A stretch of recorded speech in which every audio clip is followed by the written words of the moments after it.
Anyong Becky! Kabayan, andito ka rin ba sa bansang South Korea? At for sure, sawang-sawa na sa kimchi. At namimiss na yung mga Filipino foods na lutong bahay. Katulad nga nitong sinigang na bangus. At dahil nga sa cross shop, pwede ka na maka-order. Kahit nasang lupalop ka pa ng South Korea. I-download mo lang ang cross app, mag-sign up, at kahit passport lang ang gamit mo, walang problema. And don't forget to use my referral code para magka 10,000 points na pwede mong ipang shopping sa cross shop. For only 11,200 Korean won.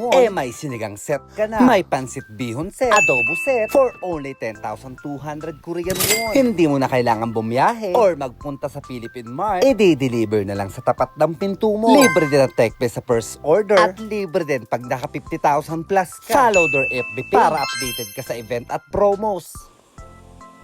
Sibuyas. And yung ating tomato or kamatis.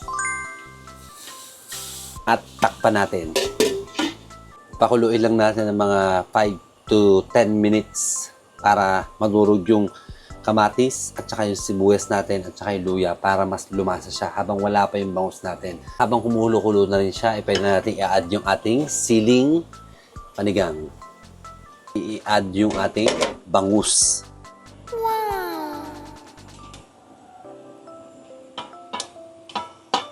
And then, of course, yung ating Nor Sampalok sinigang mix sa gabi.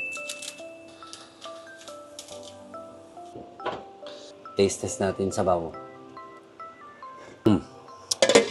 Sarap. Sakto na sa asim at saka sa alat. Mag-a-add na rin tayo ng salt.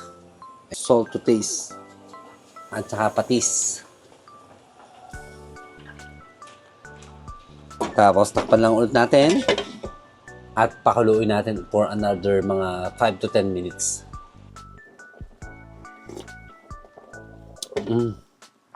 Sarap. Kaya naman kung nandito ka na sa South Korea at wala ka pang cross apps, i-download mo na ngayon at mag-check out sa kanilang cross shop basket. Mas mataas na remittance rates among the rest. May cross shop at talagang may puso. Sa cross lang talaga yan. Annyeong! Bye-bye! Love, love!